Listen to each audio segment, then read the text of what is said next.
আইনের তোয়াক্কা না করে ভবিষ্যৎ কি হবে সেটা না ভেবে প্রবাসী ভাইয়েরা আমাদের জন্য কিভাবে দাঁড়িয়েছেন এবং ঝাঁপিয়ে পড়েছেন এবং শেষে জেল জুলুমের শিকার হয়েছেন। আজকের এই দিনে তাদেরকে গভীরভাবে স্মরণ করতে চাই এবং শ্রদ্ধা জানাতে চাই। আমরা যখন বাংলাদেশে যখন আন্দোলন চলে, আপনারা দেখেছেন যে যারাই আন্দোলন করতে এগিয়ে আসছিল তাদেরকেই দমন করা হচ্ছিল। প্রথমে পাবলিক বিশ্ববিদ্যালয়, পরবর্তীতে প্রাইভেট বিশ্ববিদ্যালয়ের উপরে দমন পীড়ন চালানো হয়েছিল। যে সময় আমরা আর কেউ মাঠে নামার মতো পরিস্থিতি ছিল না। 20 তারিখের পর এবং বাংলাদেশে ইন্টারনেট বন্ধ করে দিয়ে নারকীয় হত্যাযজ্ঞ চালানো হচ্ছিল, তখন আমাদের প্রবাসী ভাইরাই আন্তর্জাতিক সম্প্রদায়কে বাংলাদেশের পরিস্থিতি সম্পর্কে জানিয়েছেন, প্রতিবাদ করেছেন এবং পুরো বিশ্বে ভয়েস রেজ করেছেন, যার ফলে এই আন্দোলন সেই সময় টিকে ছিল এবং পরবর্তীতে এক দফায় রূপান্তরের ক্ষেত্রে একটা বড় অবদান আমাদের প্রবাসী ভাইদের রয়েছে। আমি যখন সরকারি কাজে দেশের বাইরে গিয়েছি, সেখানকার আন্দোলনকারী এবং আন্দোলনে যারা সমন্বয় করেছেন তাদের থেকে তাদের অভিজ্ঞতা শুনছিলাম। শুধু যে আমরা এখানে বাধার সম্মুখীন হয়েছি তাই নয়, প্রবাসী ভাইরা বলছিলেন যে যেই জায়গাগুলোতে ডায়াসপোরার মধ্যেও যে একটা আওয়ামীকরণ করা হয়েছে এবং সেখানে আপনারা জানেন লুটপাটের ফলে অর্থনৈতিকভাবে সবচেয়ে শক্তিশালী আওয়ামী লীগের লোকজন, তারা কিভাবে লিস্ট করে মিশনে দিয়ে প্রবাসী ভাইদেরকে বিভিন্ন বাধা বিপত্তি এবং সেবা গ্রহণে বাধার সম্মুখীন করেছেন, সেই গল্প আমি তাদের থেকে শুনেছি।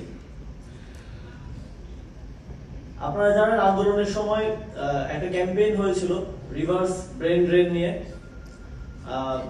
প্যারিসে যখন সেখানকার আন্দোলনকারী শিক্ষার্থীদের সাথে আমার কথা হচ্ছিল, তারা তখন একটা প্ল্যাটফর্মও খুলেছেন যেখানে ড্যাশবোর্ড আকারে বিদেশে অধ্যয়নরত এবং বিভিন্ন বিষয়ে এক্সপার্ট আমাদের যারা আছে তাদের সিভি রয়েছে। তো আমরা এটাকে রাষ্ট্রীয়ভাবে পৃষ্ঠপোষকতা করতে চাই। যুব ক্রীড়া মন্ত্রণালয়ে আমরা একটা এমপ্লয়মেন্ট প্ল্যাটফর্ম করছি, একটা ইন্টিগ্রেটেড প্ল্যাটফর্ম।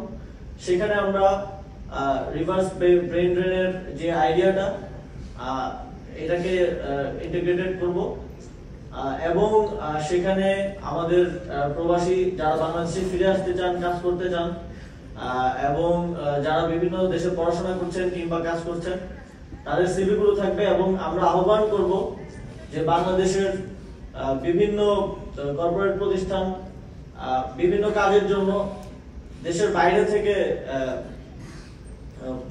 অনেকে নিয়ে আসেন, বিভিন্ন বিদেশি এক্সপার্টদেরকে নিয়ে আসেন। তো তাদের প্রতি আমাদের আহ্বান থাকবে, আপনারা আমাদের দেশের যারা বাইরে পড়াশোনা করে এক্সপার্ট হয়েছেন এবং তারাও অন্যদের থেকে কোনোভাবেই কম নয়, তাদেরকে আপনারা সেখানে হায়ার করতে পারেন এবং সরকারি বিভিন্ন কার্যক্রমের ক্ষেত্রেও আমরা তাদেরকে হায়ার করার দিকটি বিশেষভাবে গুরুত্ব দিব। এছাড়াও আমি একজন নাগরিক হিসেবেও এটা দাবি করতে চাই এবং পরামর্শ দিতে চাই আমাদের নির্বাচন কমিশন, সংস্কার কমিশনকে প্রবাসীদের ভোটাধিকার নিশ্চিতের জন্য একটি সুস্পষ্ট এবং বাস্তবায়নের একটা সুন্দর রূপরেখা যেন তারা সরকার এবং নির্বাচন কমিশনকে প্রদান করে। আমরা চাই যারা দেশের অর্থনীতিতে এত গুরুত্বপূর্ণ অবদান রাখছেন, পরিবার পরিজন থেকে দূরে থেকে দেশের জন্য কাজ করে যাচ্ছেন, অক্লান্ত পরিশ্রম করে যাচ্ছেন, তারা যেন দেশ গঠনে